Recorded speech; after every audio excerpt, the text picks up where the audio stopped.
இந்த மாத வாக்குத்தத்த வசனத்தை நாம் திருப்பிக் கொள்ளலாமா? ஏசாயா தீர்க்கதரிசியின் புஸ்தகம் 40ஆம் அதிகாரம் 31ஆம் வசனத்தில், கர்த்தருக்கு காத்திருக்கிறவர்களோ, சபைக்கு வர்றவங்க, ஞான ஸ்நானம் பெற்றவங்க, மூப்பரு, சிங்கரு, நீங்கள் வருத்தப்படாதீங்க, அசிஸ்டன்ஸு, யாராகவே இருக்கட்டும்,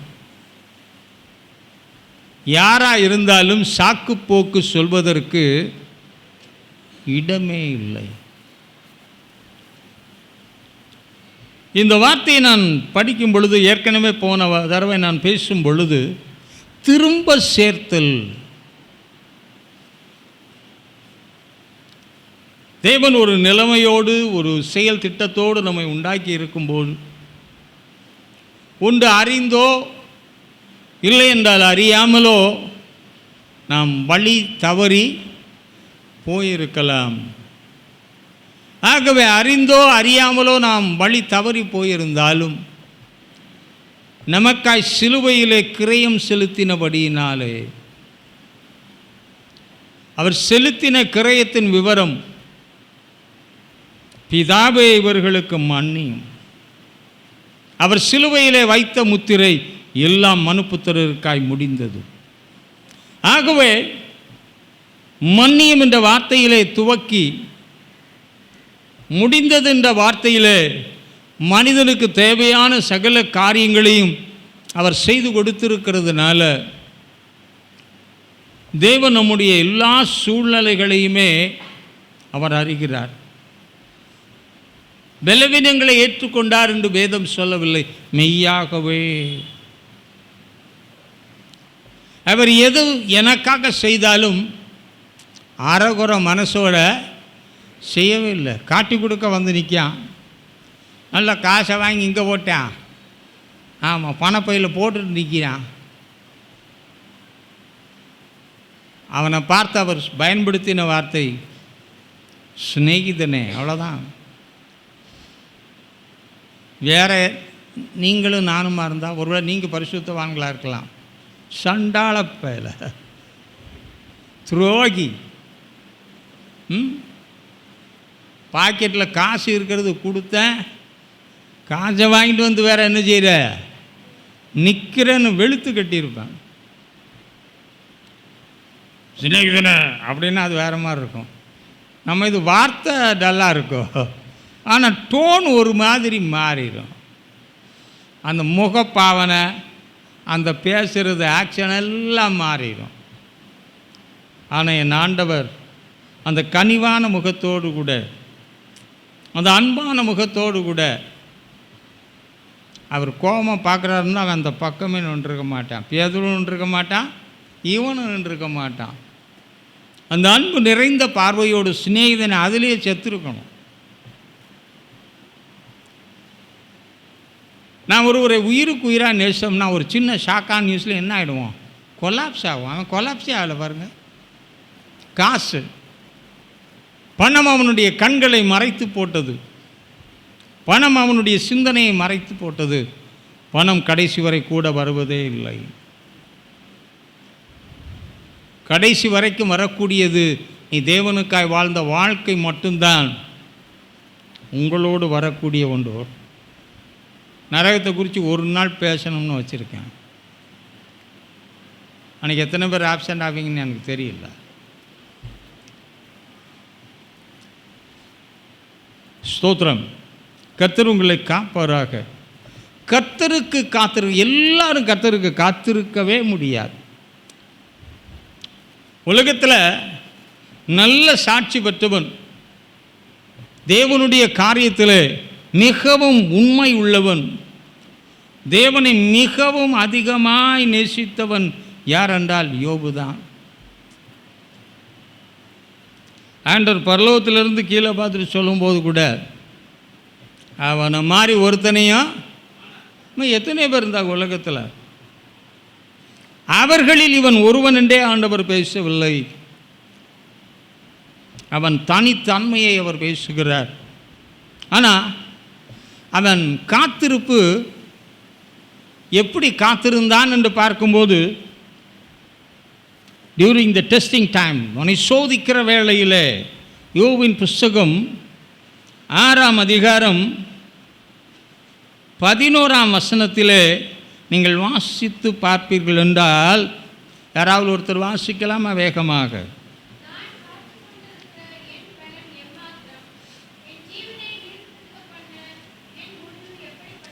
அவனுடைய பெலன் ஒடுங்கி போகிற, நம்ப இயலாத, இனிமேல் மீள முடியாது என்ற ஒரு நிலைமைக்கு நேராய் காணப்படுகிற ஒரு சூழ்நிலை.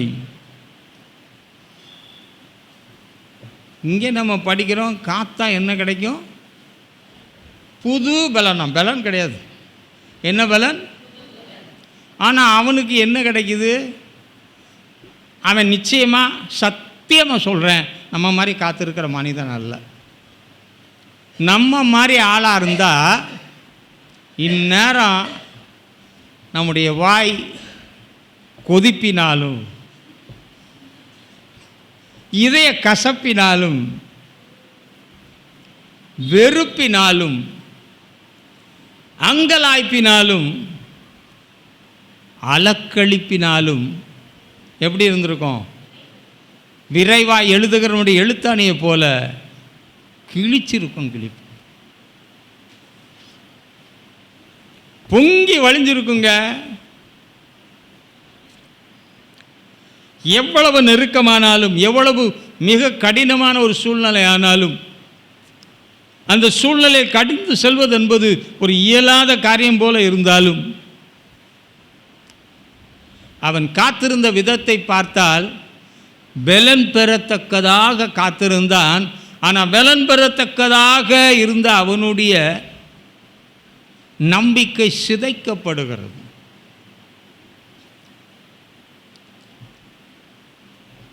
கர்த்தர் காத்திருக்கிறவனுக்கு புது பலன், கர்த்தர் மேல் நம்பிக்கையாக இருக்கிறவனுக்கு கர்த்தர் செய்கிற காரியமே வேற. ஆனால் கர்த்தர் மேலே நம்பிக்கை வச்சு, கர்த்தரையே தன் துணையாக கொண்டு, மற்ற சகிக்க முடியாத, சந்திக்க முடியாத எந்த ஒரு சூழ்நிலை ஆனாலும் கூட காத்து கொண்டிருக்க, அப்போ அவனுடைய காரியங்களை நீங்கள் பார்ப்பீர்கள் என்றால், தேவனை தவிர எந்த உலக பொருள் மேலே அவனுக்கு ஆசையே கிடையாது. நமக்கு காரில் 2 கியர் அவசியம், ஃபார்வேர்டும் அவசியம், சில இடத்துல ரிவர்ஸும் அவசியம்.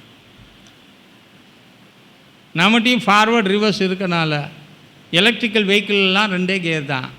ஒன்று ஃபார்வேர்டு, அப்புறம் இப்போ நீங்கள் எல்லாம் எலக்ட்ரிக்கல் வெஹிக்கிள் மாதிரி பின்னாடி போகணும்னா, ஆமாம், முன்னாடி போகணும்னா போயிடலாம். யோசித்து பாருங்கள், எப்படி காத்திருப்பான்? எப்படின்னா, நம்பி தேவனிடத்தில் ஒப்பு கொடுத்த ஒரு தேவ மனுஷன்.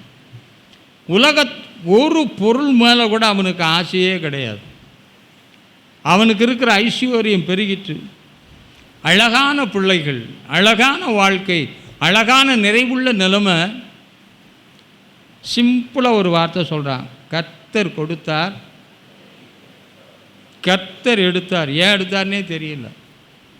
நான் என்ன சொன்னேன், கர்த்தர் பிடுங்கிட்டாருன்றேன். நீங்கள் ரொம்ப நல்லவங்க. கொடுத்தாரு, பிடுங்கிவிட்டாரு. ஆசை காட்டி மோசம் போக்கி விட்டார் என்று சொல்லத்தக்க நிலைமை தான் காணப்பட முடியும். அடுத்தது ஸ்தோத்திரம் உண்மையான ஸ்தோத்திரமெல்லாம் இருக்காது. என்ன செய்கிறது? வேற வழியே. ஏன்னா அவன் அப்படியே பழக்கப்பட்டவன், அவ்விதமாகவே வாழ்ந்து வந்தவன், அவ்விதமாகவே தேவனுக்கென்று செயலாற்றி கொண்டிருந்தபடினால உலகம் ஒரு பழமொழி சொல்லும், புலி பசித்தாலும் எதை திங்காது? புல்லை திங்காது. இன்னொரு மிருகம் இருக்காது, பேர் எனக்கு சரியாக ஞாபகத்தில் இல்லை. அது ஒரு அசுத்தத்தை கிட்ட போட்டிங்கன்னா கிட்டே வராது. சுத்தமான இடத்துல மட்டும்தான் காணப்படும். தேனியும் ஒரு சுத்தமான ஈ இருக்கட்டும். ஏனென்றால் தேவனுக்குள் ரொம்ப நெருக்கமாக வாழ்ந்தவர்களை ஒன்றுமே அசைக்க முடியாது. பவுல் சந்திக்காத நெருக்கம், போராட்டங்கள், துன்பங்கள் இல்லை. ஒன்றும் கிறிஸ்து இயேசுவின் அன்பை விட்டு என்னை, வசனம் சொல்கிறதுக்கே பயமாக இருக்கோ, பிரிக்க முடியாது என்று அறிந்து நிச்சயித்திருக்கிறேன். நமக்கு நம்முடைய வாழ்க்கையில் ஏற்படுகிற ஒரு சின்ன சின்ன காரியமும் தேவனுடைய காரியத்தை விட்டு கொஞ்சம் அப்படியே ரொம்ப தூரமாக போக மாட்டோம், உள்ளண்டு போகிற அளவுக்கு போக மாட்டோம். ஆனாலும் ஒரு ஸ்டெப்பு என்ன செய்யும்? மாறத்தான் செய்யும். நான் கூட ஆண்டவரிடத்தில் சொன்னேன், எனக்கு இந்த பலவீனம் ஏற்பட்டிருக்க வேண்டுமா? எவ்வளவோ தவறுகளை செய்துவிட்டு துணிந்து வாழ்ந்து கொண்டிருக்கிறார்கள். சரீரத்தில் சுகதேகிகளாய் அலைந்து கொண்டிருக்கிறார்கள். அப்படி இருக்கும்போது நான் உம்மை நம்பினேன், உடைய வார்த்தையை நான் நம்பினேன். நீர் இவ்விதமாக செய்வீர் என்று ஒப்பு கொடுத்து ஓடினேன். அந்த பாதையில் இங்கிருந்து அந்த பக்கம் என்ன செய்யலை, விலகலை. எனக்கு இந்த பாதை தேவையா என்ற ஒரு கேள்வி எனக்குள்ளே எழுந்தது. அப்படி இருக்கும்போது பவுலடியான், யோபு எடுத்துக்கொள்ளுங்க, கர்த்தர் பார்த்து கொள்வார். தேவனை அறியாமல் ஒன்றும் என் வாழ்க்கையில், உங்களுக்கு ஒரு அஷூரன்ஸாக தான், அவர் அறியாமல் ஒன்று உங்களுடைய வாழ்க்கையில், அதுதான் ஈஸியாக சொல்லிட்டார். நமக்கு ஈஸியாக விழுகிறது ஒன்று இருக்குது, என்னது? முடி. எவ்வளோ தான் முடி விழுந்தாலும் நாங்கள் இம்ப்ளான்ட் பண்ணிடுவோம். Okay, do it.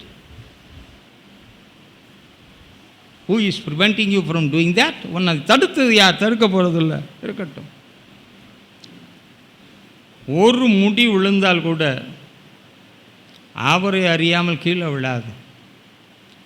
தகவலான் குருவிகள், அடைக்கலான் குருவிகளை அறிந்திருக்கிறீர்கள்.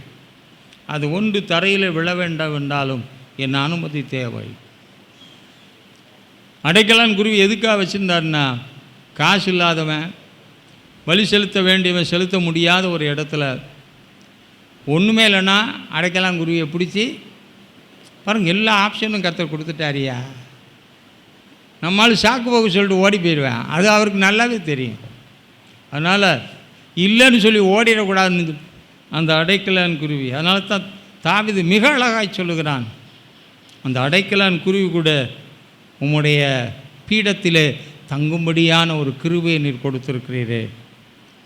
நாம் அடைக்கலான் குருவியை காட்டிலும் விசேஷித்தவர்கள் என்பதாகவே எல்லா பிரச்சனையும் மாற்றிவிடுங்கள். தேவன் அறியாமல் ஒன்றும் நடப்பதில்லை, ஒன்றுமே சம்பவிப்பதில்லை. ஆனால் வாழ்க்கை பாதையில் போகும் பொழுது எதிர்பாராத சில சூழ்நிலைகள் வரும் பொழுது, ஆரம்பத்தில் இருந்த நாட்களில் செத்தவனுக்கு ஜெபம் பண்ண கூப்பிட்டா கூட போவேன். திடீரென்று அப்படி விழுந்த ஒரு விழுக உயிரோடு இருக்கவனுக்கே ஜெபம் பண்ணுறதுக்கு யோசனை ஆகிப்போச்சு. எப்படின்னா, நம்ம எந்த அளவுக்கு உயர்கிறோம் என்பது பெரிதல்ல, திடீரென்று சொல்லி தேவன் பட்டுன்னு கீழே இந்த தூக்கு மேடையில் இருக்கணும், பட்டுன்னு பலகை உருகி தொங்க விடுற மாதிரி தொங்க விட்டார்னா உள்ள விசுவாசம்லாம் எங்கே என்ற ஒரு நிலைமைக்கு நேராக மாறக்கூடிய ஒரு சூழ்நிலை உருவாகும். அதோடு இருந்தால் பரவாயில்ல, செகண்ட் அடி இது எனக்கு அடி மாதிரி. ஆகவே அது எவ்வளோ பெரிய செட்பேக்கை எனக்குள்ள கொண்டு வர முடியும், ஏற்படுத்த முடியும் என்பது எனக்கு தெரியும், ஆண்டவருக்கும் தெரியும். ஆனாலும் இவைகள் எல்லாவற்றின் மத்தியிலேயும் அந்த அழைத்த ஊழியத்துக்கு நேராய் அழைத்த காரியங்களுக்கு நேராய் அதை வெற்றியாக செய்து முடிக்க அல்ல, வெற்றியாக செய்து முடிக்கத்தக்கதாக, அதில் தேவன் மகிமைப்படத்தக்கதான காரியங்களை செய்வதற்கு என்ன செய்ய வேண்டுமோ அதை நீங்கள் கேட்டாலும் செய்வார், கேட்காட்டாலும் செய்வார். அவரே சொல்லியிருக்கிறார், துன்மார்க்கன் அழிவில் இருக்கும் பொழுது அவன் அழிவையே விரும்பலைன்னா அவருடைய இரத்தத்தால் மீட்கப்பட்டு கிரயம் செலுத்தப்பட்டு அவரோடு இணைக்கப்பட்டு அவருடைய சாயலிலே இணைக்கப்பட்டு அவராலே உருவாக்கப்பட்டு அவருடைய கரத்தின் கிரியைகளாய் காணப்படுகிற என்னுடைய வாழ்க்கையில், உங்களுடைய வாழ்க்கையில் கர்த்தர் செய்ய மாட்டாரா? ஆகவே நிச்சயமாக தேவன் ஒரு நல்ல ஆசீர்வாதத்தை உங்களுக்கு என்று அவர் வைத்திருக்கிறார். சகலத்தையும் புதிதாக்குகிறவர் நிச்சயமாய் இந்த வருடம் அந்த புதிதாக்குதலுக்கான காரியத்தை அவர் செய்வார். யோபுடைய நிலைமை உச்சிலிருந்து உள்ளங்கால் பரியந்தம் அழுகி போயிருந்தாலும் உதடு மட்டும் கர்த்தர் கொடுத்து விட்டார். ஏன் உதட கொடுத்தாரு? யாரா சொல்ல முடியுமா? பரிசு ஆமாம், உங்களுக்கு பரிசு இருக்கு, வாங்கிங்க. இந்த உதட அவரை துதிச்சதுனால நம்ம உதடு சரியாக துதிக்கிறதே கிடையாது. நான் தான் பார்க்குறேண்ணா, பாடுறதும் கிடையாது, துதிக்கிறதும் கிடையாது. இந்த ஒரு வீட்டில் உட்காந்துப்பாங்க தெரியுமா, ஒரு மாதிரி, அதெல்லாம் நான் வாயில் சொல்லப்படாது. அதை மாதிரி வந்து உட்கார்ந்து இருக்கிறதுக்கு தேவசபை இல்லை, இல்லை, இல்லவே இல்லை. இங்கே வந்தால் சுவாசமுள்ள யாவும், செல்லு கூட சுவாசம் இருந்தால் அதை என்ன செய்யணும்? துதிச்சே ஆகணும். அது துதிக்கிற உதடுகளாக இருந்தபடியினாலே உதடுகளோடு கண்களோடு அவன் அநேக காரியங்களோடு தேவனிடத்தில் என்ன பண்ணியிருந்தான்? உடன்படிக்கை பண்ணியிருந்தான். அந்த உடன்படிக்கை உள்ளதை அவ்வளோ ஈஸியாக அவனால் என்ன செய்ய முடியல. நம்மளை உடன்படிக்கை பண்ண வச்சா கூட இங்கே பண்ணிவிட்டு அங்கே போய் கிழிச்சு போட்டுருது. ஏன் அவங்க சொன்னாங்க, இவங்க சொன்னாங்க, அதுக்காக இதுக்காக, என் ஃப்ரெண்டிக்காக எதுக்காவது கிழிச்சு போட்டுறோம்.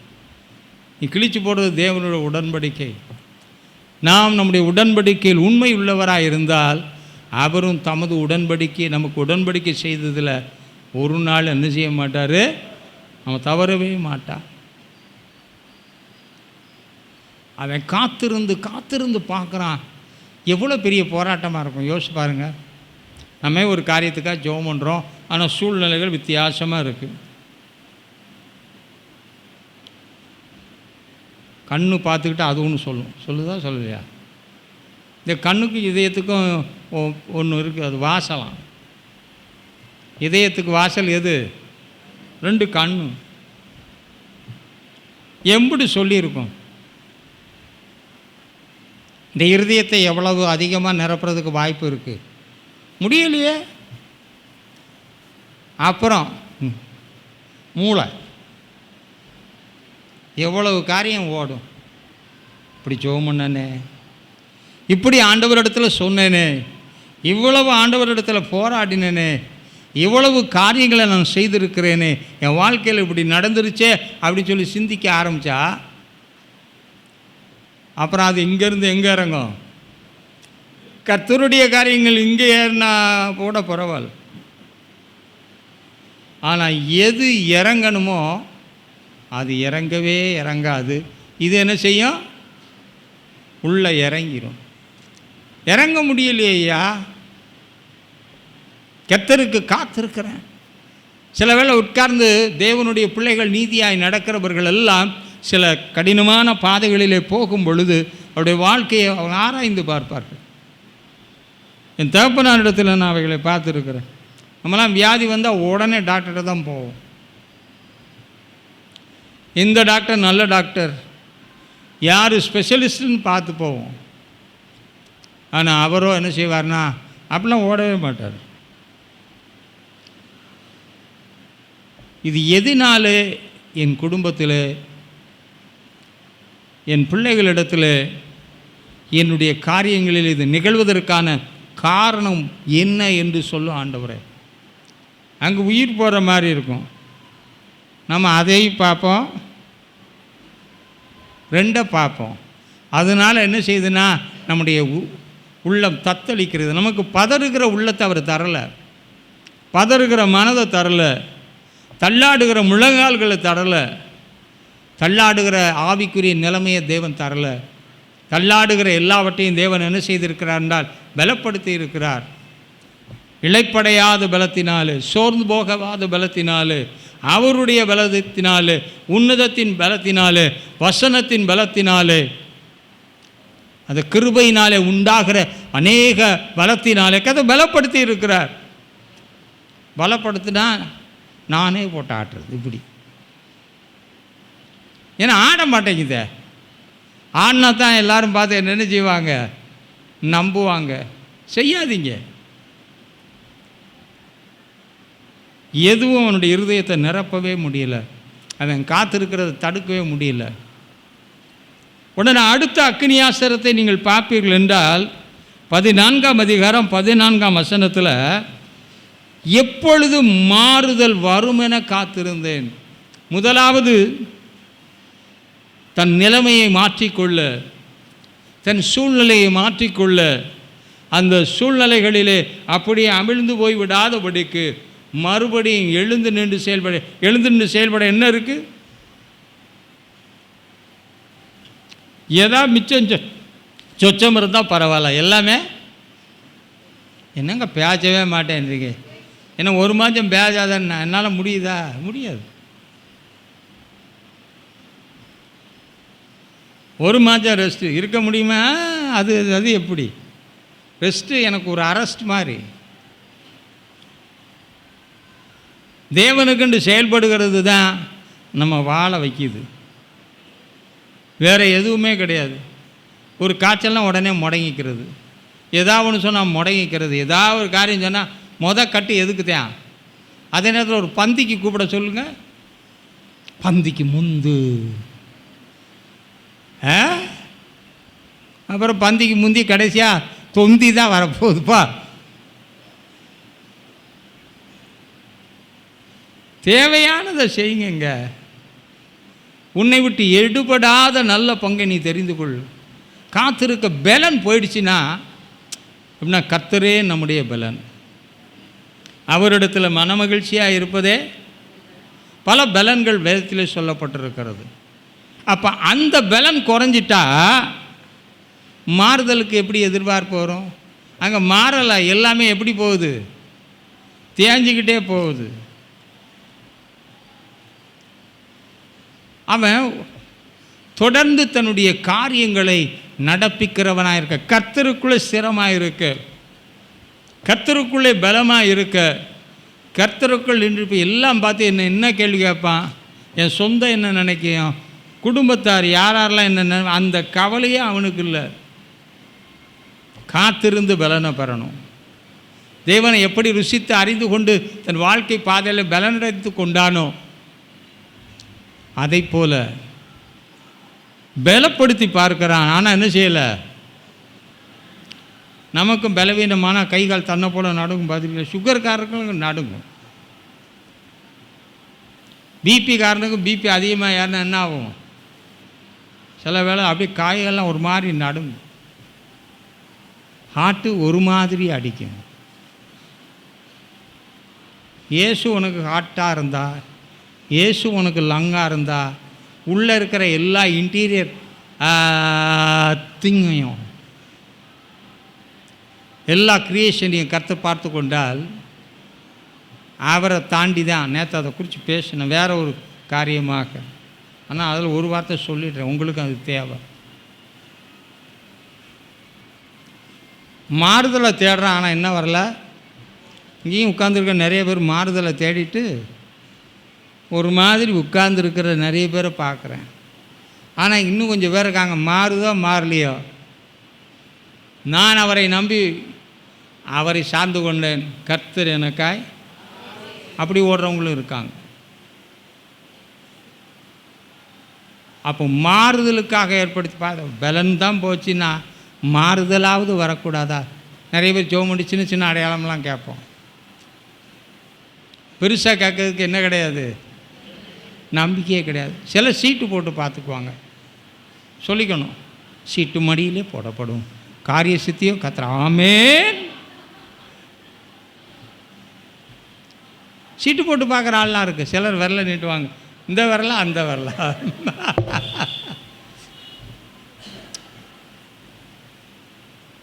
எதிர்மறையாக வந்தாலும் உனக்கு எப்போவுமே சாதகம். ஆமாம். Doctor I'm sorry, jasmine sister என்கிட்ட ஒரு ஃபோட்டோ காட்டினாங்க. பயப்படாதீங்க சிஸ்டர், ரொம்ப அவங்க அப்சார்ப்டு ஹிஸ்ட்ரி என்கிட்ட பேசினாங்க. இது காதில் ஒரு பிரச்சனை உங்கள்கிட்ட சொல்கிறேன்னா அப்புறம் நல்ல காதை பார்த்து கூட எனக்கு அந்த நோய் வந்துருச்சுன்னு நீங்கள் சொல்லிடுவீங்க. நீங்கள் அதை யார்ட்டையும் சொல்லாதீங்க. என் சகோதரன் கூட ஒரு காரியத்தை பேசி கொண்டு இருந்தார். அவனுக்கு வரலாம், நமக்கு வரக்கூடாது, அவ்வளோதான். நான் அதை தாண்டி செல்கிறவன். அவைகளின் மத்தியில் நான் தேவன் இன்றைக்கும் ஜீவிக்கிறார், தேவன் மாறாதவராக இருக்கிறார். அவருடைய வார்த்தை இன்றைக்கும் என்ன செய்யவில்லை, அவருடைய வார்த்தையில் சாரம் போகவில்லை என்பதை நிரூபிக்கிற ஒரு மனிதனாய் நாம் இருக்க வேண்டும். அவர் தேவன் என்பதற்கு உங்களையும் என்னை அவர் சாட்சியாக வைத்திருக்கிறபடினாலே நிச்சயமாய் எந்த சாட்சி உருக்குலைந்து போனாலும் அவர் தேவன் என்பதற்கு என்ன சாட்சியாக வச்சிருக்கார். அதற்காக என்னை அவருடைய வழிகளிலே நடத்தி என்னை உருவாக்கி அந்த பாதையில் கொண்டு போகிறபடியினால நிச்சயமாக அவர் சாட்சியை மறுதளிக்கவே மாட்டார். நம்மால் சாட்சி சொல்லிவிட்டு அப்புறம் வேறு சாட்சி, பிறல் சாட்சி கொடுத்துருவாங்க. அப்படி சொன்னேன், ஆமாம் அப்பா அப்படி சொன்னேன், எனக்கு இப்போ அது மாதிரி இல்லை. தேவன் பிறல் சாட்சி கொடுக்கவே மாட்டார். என் மகனா என் மக தான், என் மகனா என் மக தான். நான் அவளை நேசிக்கிறேன் என்றால் அந்த நேசத்தை ஒருவருமே ஆமாம் எல்லோரும் கல்லறியணுன்றான். சிம்பிளாக எழுதிட்டு அருவாட்டில் கேஷுவலாக உட்காந்துருக்கார். குதித்தவனெல்லாம் அப்படியே என்ன செஞ்சா, குதிச்சு ஓடிட்டா.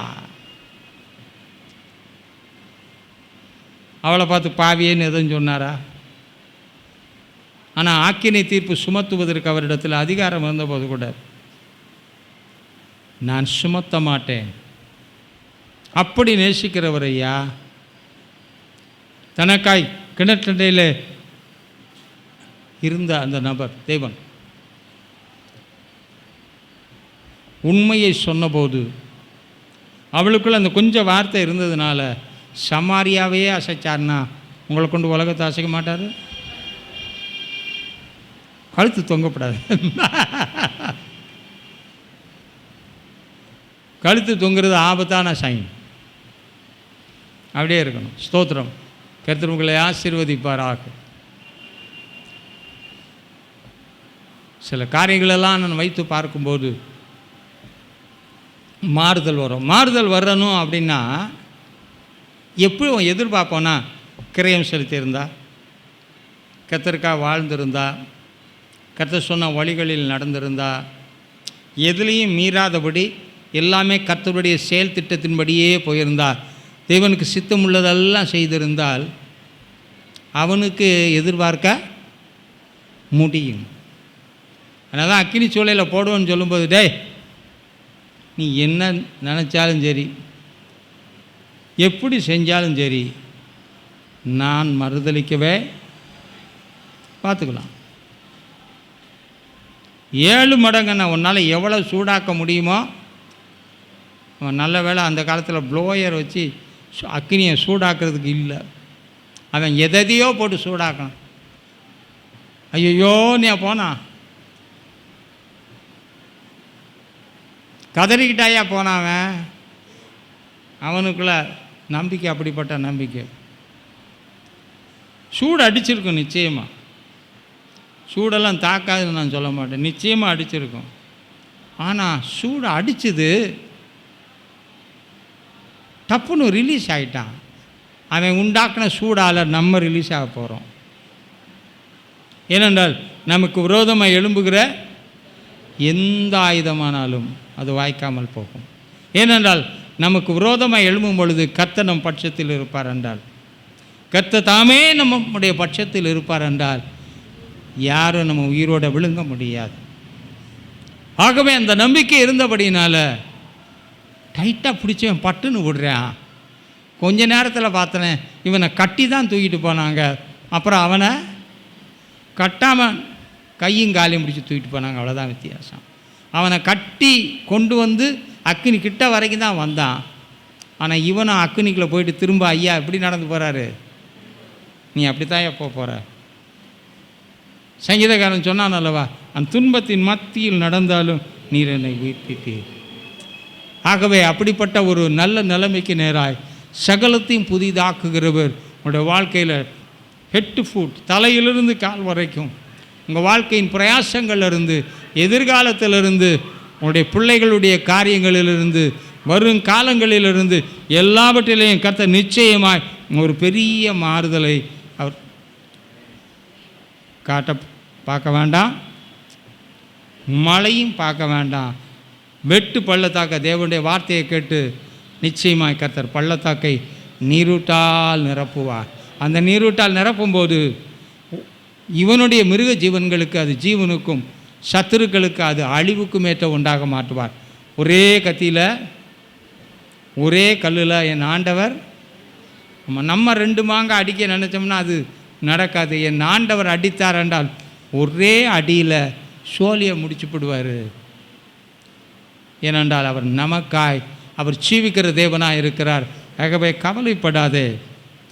அப்போ மாறுதல் வருவதற்குனா மாறுதலுக்குரிய காரியங்கள் அவனிடத்தில் இருந்தது. மாறுதலை எதிர்பார்ப்பதற்குரிய நிச்சயத்துக்குரியவெல்லாம் இருந்துச்சு, அதுவும் ஃபெயிலியர் ஆயிடுச்சு. நமக்கு ஒன்றொன்றுலேயும் கொஞ்சம் இம்ப்ரூவ்மெண்ட் வந்தால் கொஞ்சம் நம்பிக்கை இருக்கும். ஒன்றொன்றுலேயும் கொஞ்சம் கொஞ்சமாக மோசமாக இருந்தால் உள்ளதும் போச்சு. நல்ல கண்ணா அவன் நல்ல கண்ணை, நம்ம நல்ல கண்ணாம்போம். ஆனால் நம்ம ஆளுகளை மாதிரி பாட்டு பாடுறதில்ல, அந்த அல்லலியா போடுறதில்ல, ஹாய் ஊயின்னு காட்டுறதில்ல நம்ம மாதிரி ஆளுகளை மாதிரி யாருமே கிடையாது. அம்புட்டும் புருடா, எல்லாம் வெத்து வேட்டுமா, வேட்டு தான். ஆனால் என்ன வேட்டு? ஆமாம், அரியாங்குப்பை வேட்டு மாதிரி பிசுக். அதுக்காகத்தான் நாங்கள்லாம் வேட்டெல்லாம் சின்ன இந்த நாட்களில் இங்கே இருக்கிற காசில் நாங்கள் தான் வேட்டு வாங்கினோங்க. அப்பா கொண்டுருவார். நல்லா அதை காய வச்சு அப்படி வச்சா பிஸ்குன்னு போகிறது கூட எப்படி இருக்கா, டப் அப்படி ஒரு சத்தத்தை கொடுக்கும். சரி இருக்கட்டும். ஆனால் கர்த்தர் உன்னை வல்லமையாக எடுத்து பயன்படுத்த முடியும். வல்லமையான காரியங்களை கர்த்தருக்கென்று நீ செய்ய முடியும். ஆகவே நீ தேவனுக்கென்று வாழ்ந்து காத்திருக்கும்போது சில வேளைகளில் சில பாதையின் வழியாக சில காலங்களை வைத்திருக்கும் போது அது உனக்கு எப்படித்தான் தெரியும், பலன் குறுகினது போல. வேதம் சொல்லியிருக்கிற ஆபத்து காலத்திலே சோர்ந்து போவாய் என்றால் நம்ம சோர்ந்தெங்க ஆள் அட்ரஸே கிடையாது. உன் பலன் குறுகினது. ஆனால் அவன் அதையும் விடலை. நம்ம எப்படின்னா ஒன்றை விட்டு ஒன்று படிக்கட்டு ஏறுற மாதிரி ஒரு படியில் கால் வச்சு அடுத்த படியில் ஏறி அப்புறம் ஒன்று ஒன்றா என்ன செஞ்சுருவோம். அவன் எதையுமே விடலை. நான் யோபிட்ட பார்த்த ஒரு அழகான காரியம், அவன் எதையுமே விடலை. எல்லாத்துலேயுமே அவன் எப்படி தான் இருந்தான். ஆமாம், அவன் தேர்தலுக்கு இருந்தாலும் அடுத்து என் வாழ்க்கையில் மாறுதல் வரணும்னு காத்திருந்தா கூட அந்த காத்திருந்த பலன் அவன் என்ன செய்யலை, அதை விட்ட மறுதளிக்கிறதுக்கு சமானமாயிடும். ஏன்னா அவன் அறிந்தவன், ருசித்தவன், அதனுடைய மேன்மையெல்லாம் அறிந்தவன், அநேகருக்கு சாட்சியாக இருந்தவன் அல்லவா. ஆகவே மாறுதலுக்கு காத்திருந்தான். மாறுதலையும் பார்க்க முடியலை. மாறுதலே பார்க்காட்டாலும் நிச்சயமாக ஒரு நாள் முடிவு வரும். அதனால தான் உச்சிலேருந்து உள்ளங்கால் பறிந்து அழுகி போனாலும் அடுத்து மாறுதலை பார்க்க முடியாட்டாலும் என்ன வார்த்தையை பேசினா, என் மீட்பர் இன்னும் உயிரோடு இருக்கிறார். அப்போ நமக்கு மாறுதல் ஏற்படலாம் என்ன சொல்லணும், எல்லாம் போச்சு. நிறைய பேர் வாயா திறந்தவனே அச்சு வாயை திறந்தாலே அபசகுனமான வார்த்தை தான் நிறையா வருது. இது ஆண்டவருக்கு எப்படி இருக்கும்? அவர் என்பது தேவன் என்பதற்கு சாட்சியை தன்னை நிரூபித்து காட்டினான். அதில் அவன் கொஞ்சம் கூட பெறலவே. இப்போ என்னடா சொல்லு, இப்போ எப்படி இருந்தாலும் நாளை தேவனுடைய கருத்தில். கடந்து வந்த பாதைகளெல்லாம் நேற்று, நான் இப்போ சந்திக்கிற பாதை இன்று, ஆனால் நாளை தேவனுடையது. நாளைய தேவனுடையதாய் மாற்றிக்கொண்டார். நீங்களும் இப்படி செய்ய பழகுவீர்கள் என்றால், செயல்படுவீர்கள் என்றால், உங்களுடைய காத்திருத்தல் எப்படி மாறிடும்? ஒரு நூல் டப்புன்னு வந்து போகும், 2 நூலாக போட்டால் கொஞ்சம், ஆனால் அநேக இலைகளினாலே அது ஒன்று சேர்க்கப்படும் என்றால் அருந்து போகாத ஒன்றாக மாறும். ஆண்டவர் நம்ம எப்படி இணைக்கிறார் என்றால், 30 நூலாகி அவரோடு இணைக்கிறார். நம்ம நூல் பலவீனமாக இருக்கலாம், ஆனால் 30 நூலாகி அவரோடு நான் இணைக்கப்பட்டிருக்கும் பொழுது எவன் தான் எவ்வளவு தான் இழுத்தாலும் நம்ம என்ன செய்ய மாட்டோம்? சத்தமே கிடையாது. சிங்கின சாண அடிங்க ஐயா, அப்படி இருக்கணும். சரி, இப்போ இதையே பார்த்துட்டு இருந்தால் நேரமும் போய்கிட்டே இருக்கு, எனக்கு என்ன செய்ய தெரில. யோபின் புஸ்தகம் 30ஆம் அதிகாரம் 26ஆம் வசனம்.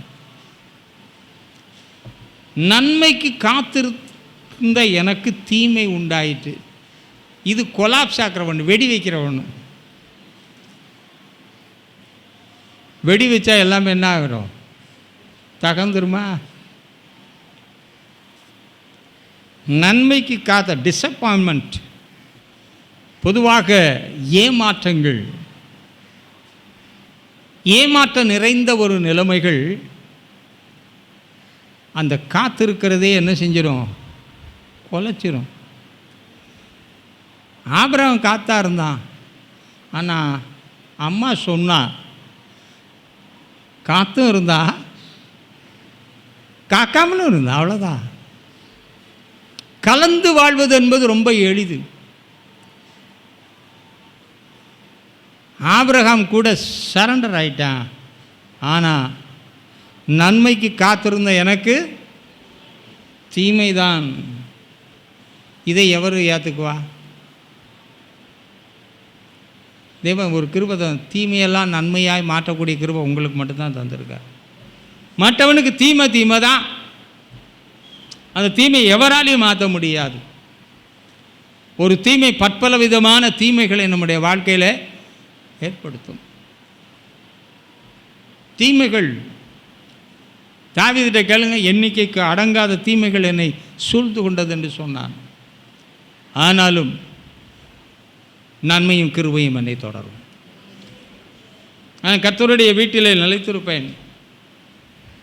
ஆற்றோரமாய் நடப்பட்ட மரத்தை போல நான் பச்சை பசேரென்று இருப்பேன். என் காலத்தில் கனியை தருவேன். நான் இலை ஊதிராது இருக்கிற மரத்தை போல இருப்பேன். நான் செய்வதெல்லாம் எனக்கு வாய்க்கும்.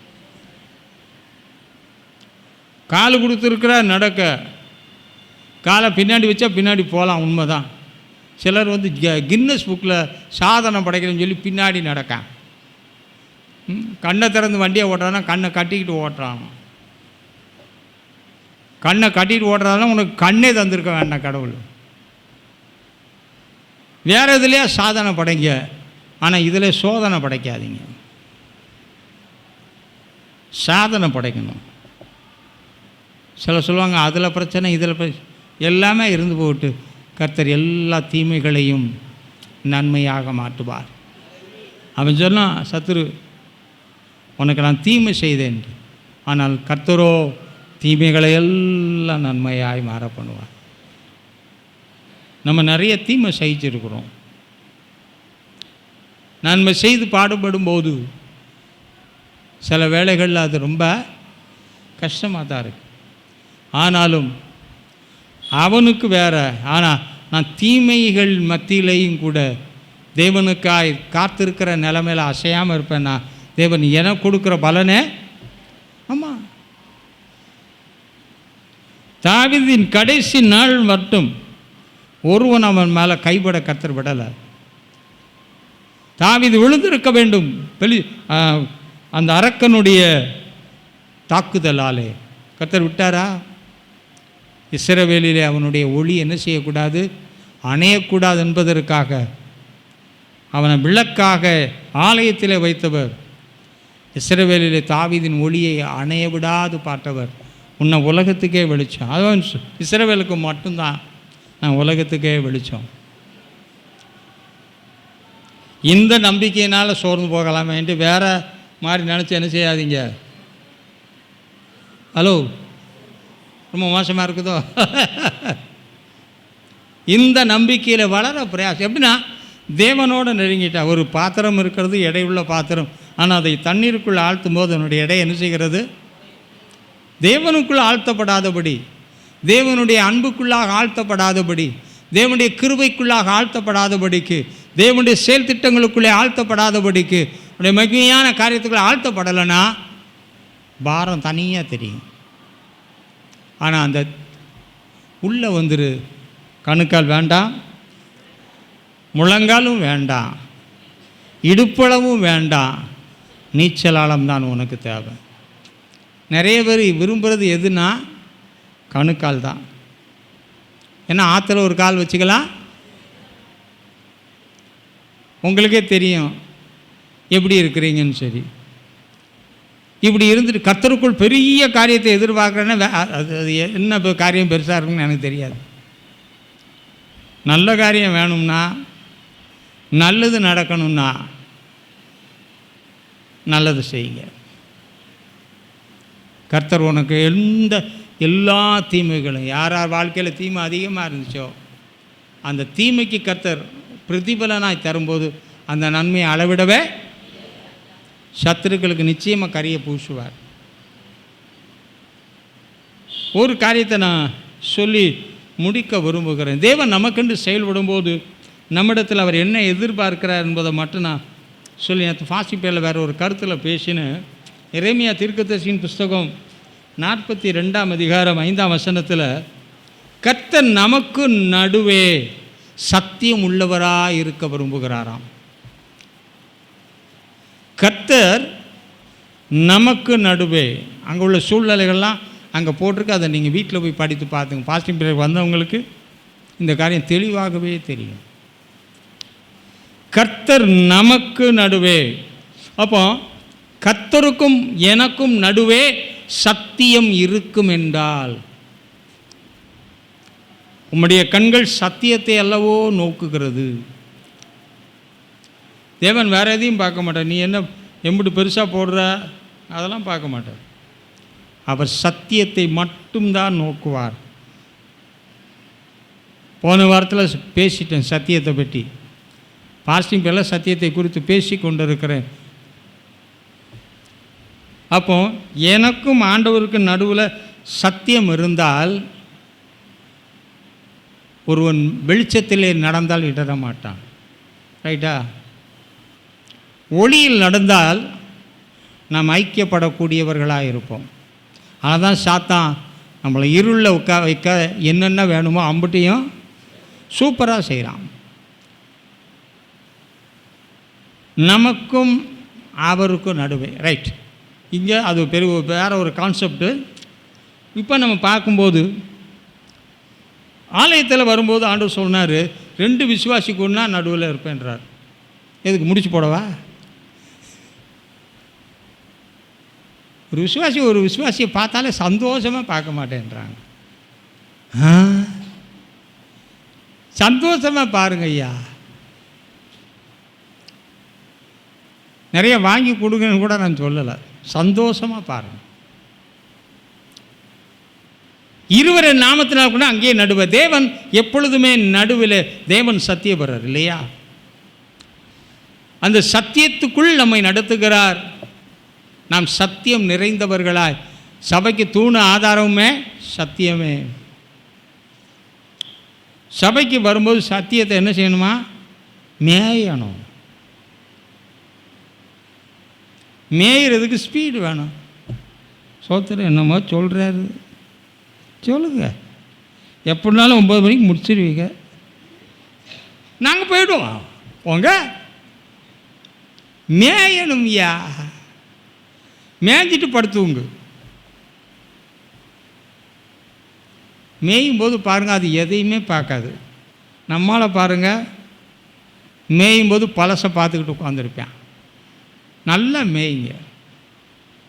அப்புறம் உட்கார்ந்து தேவனுடைய வார்த்தைகளை ஆராய்ந்து பாருங்கள். அவைகளால் உங்களுக்கு நித்திய ஜீவன் உண்டு. அநித்திய ஜீவன் நித்திய ஜீவனாக மாற்றப்படும். இந்த ஜீவன் தேவனோடு மறைந்து கொள்ளும்.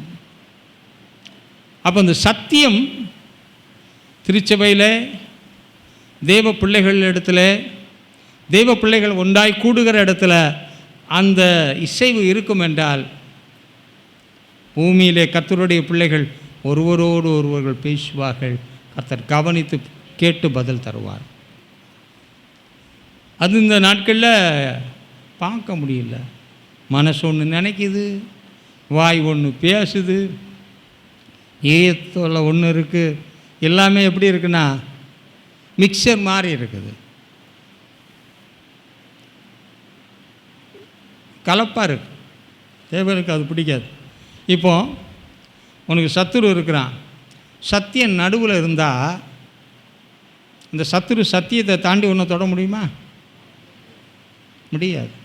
உன்னை பகையாளி, உன்னை வெறுக்கிறவன், உனக்கு எதிராக செயல்படுகிறவன் எல்லாம் இருக்கிறான்னே வச்சுங்க. சத்தியம் இருந்தால் அது எப்படி தொடும்? தேவன் வாசலை அடைத்தால் எவனும் திறக்க மாட்டான். நீ வாசலை திறந்து வச்சா தேவன் பூட்டவே மாட்டார்.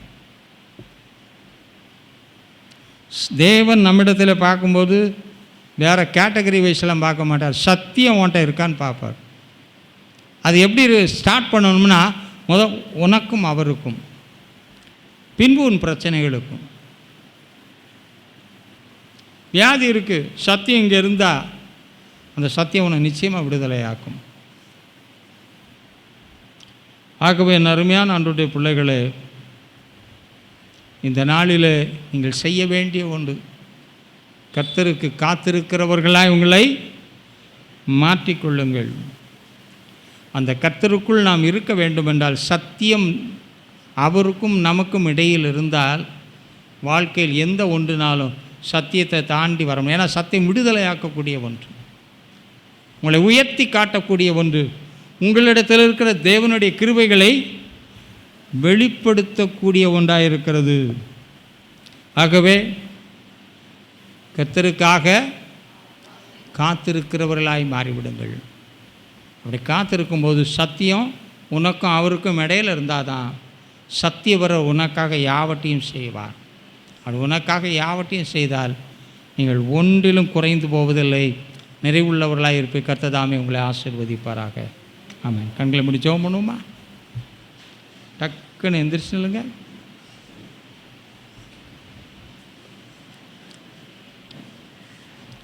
எங்களை அளவில்லாமல் நேசிக்கின்ற எங்கள் அன்பும் இரக்கமுள்ள நல்ல தந்தையே, நீர் கொடுத்த இந்த ஆசீர்வாதமான நல்ல நாட்களுக்காய், இந்த நேரத்திற்காய், சபை கூடுதலுக்காய், உடைய வார்த்தைகளுக்காய் நன்றி செலுத்துகிறோம்.